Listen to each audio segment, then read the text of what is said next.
Hello, BookTube. This is Kelly with Books I'm Not Reading, and Jason and I are getting some sprinkler work done, and I went out to do some watering since they're not quite finished, and saw they had to rip up a bunch of my plants, and I realized that was just a necessary evil to what had to be done, but it kind of made me a little bit angsty, and then I thought, I think it's time to shoot this video.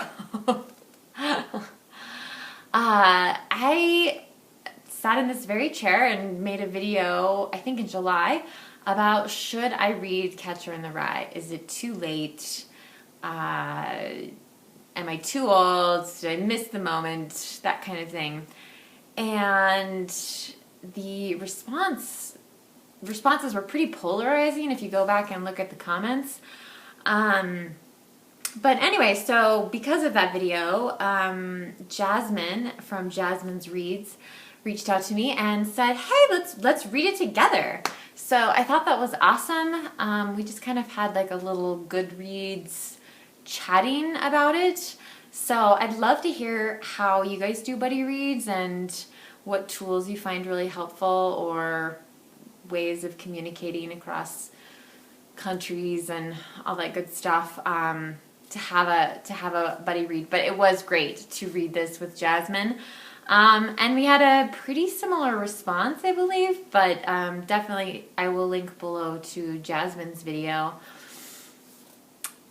So I did read it, okay? I read, you can tell it by the little sticky notes, right? I did read the book, I finished it, and the thing that I love about this classic, sorry, this one tag is driving me crazy. The thing I love about this particular classic edition is so it's got the title and the author, and that's it. There's nothing else. There's no description, there's no blurbs. In America, The Catcher in the Rye, you don't need anything else to know, this is a classic. And I'm okay with it being a classic, because it does seem to really resonate with certain people who read it at a certain point in their life.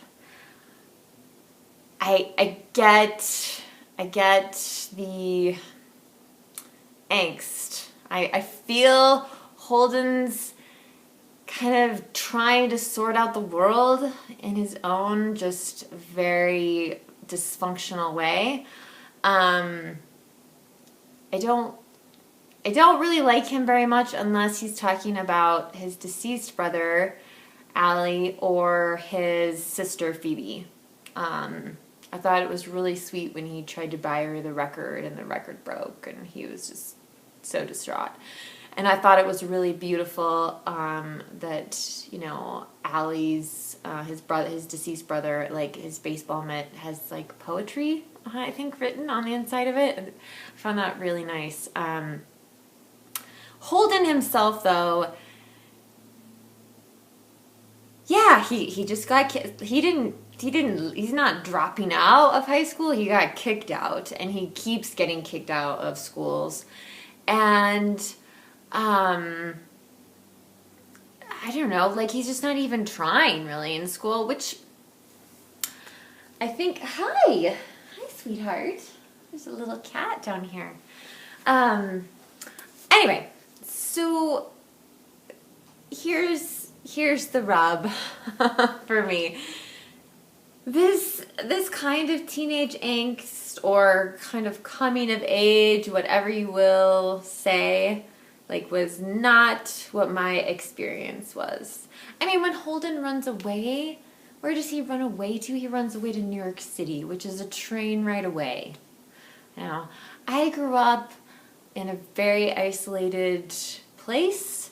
Some people would say the town I grew up in was quite large. There were about 5,000 people.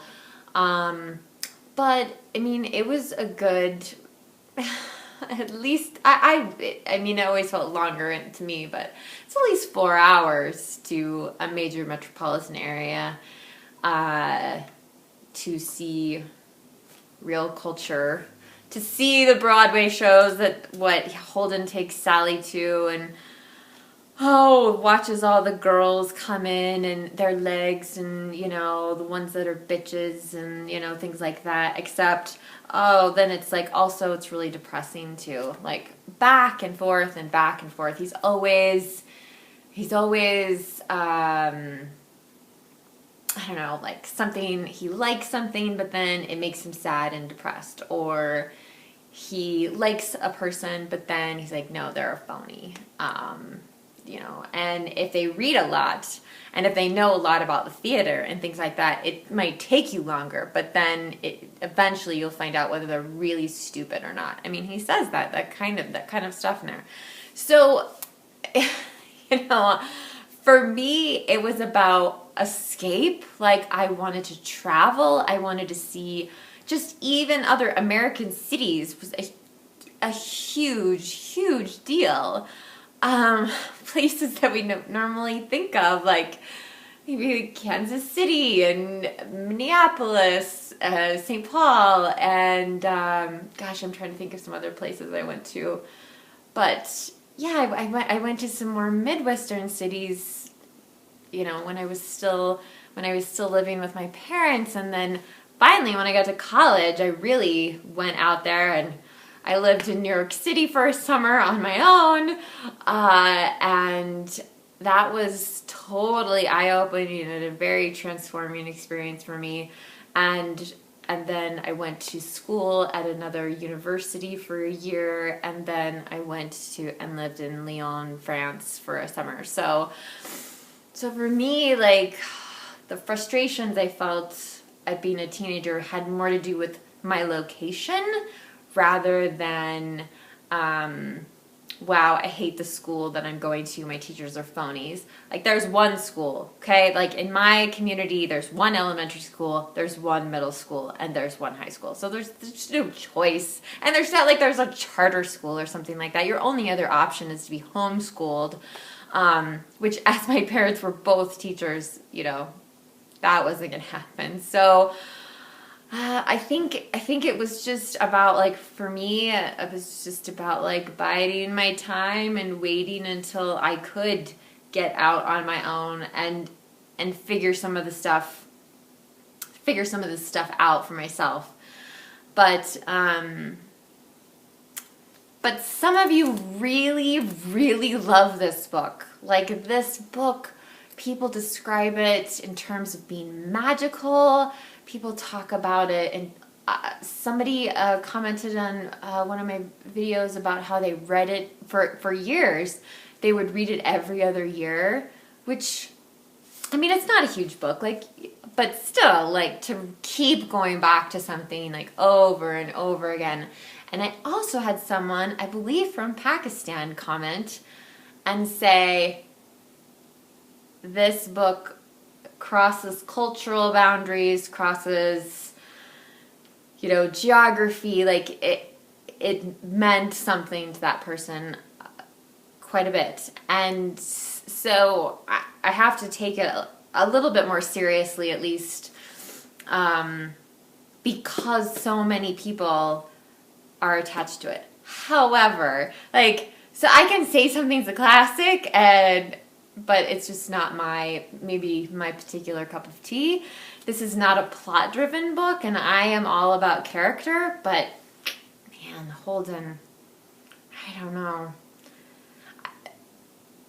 I wish maybe Salinger had written about him later in life. I don't know. I don't know what the answer is, but, and especially because Jasmine had the same experience, and I believe there is a considerable age gap between Jasmine and I. You can't see the gray hair. I do my best to hide it. So the fact that someone, in their, I believe she's in her 20s,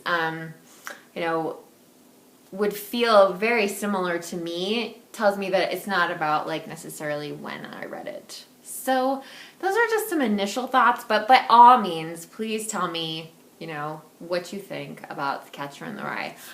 I am going to be filming another video soon, where I talk about this book, The Dud Avocado.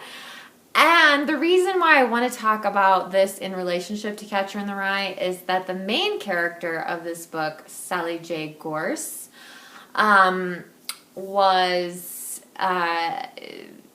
the book was given to me with an inscription that basically says she is the female Holden Caulfield. So that was really intriguing and exciting to me to be reading these books at the same time and kind of comparing the female versus the male experience.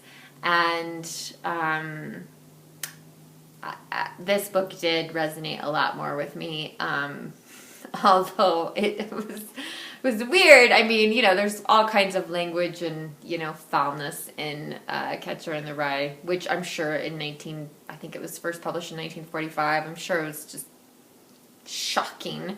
However, I was a little surprised at this book every once in a while. I'm like, wow, that's really quite sexy for 1950s America to be reading about. But anyway, so I'll do another video where we kind of talk about both of these. But for the moment, tell me, I've seen posts, people like, I hate Holden, I hate this book, and that's fine. So let me know, are you a Holden fan or are you not? Or is it... and is all of Salinger's work like this? I can't imagine that it is. But again, I haven't read anything else. So I look forward to your thoughts. Please make a comment below. Thank you, Jasmine, so much for reading this book with me. I feel very honored. You're my first buddy read. And I hope we'll read some other stuff together. And if you're interested in doing a buddy read, any of the rest of you, if you're interested in doing a buddy read with me in the future, please let me know that as well. So thanks so much. Have a good night. I'll go and back to being angsty about my flower bed. So talk to you later.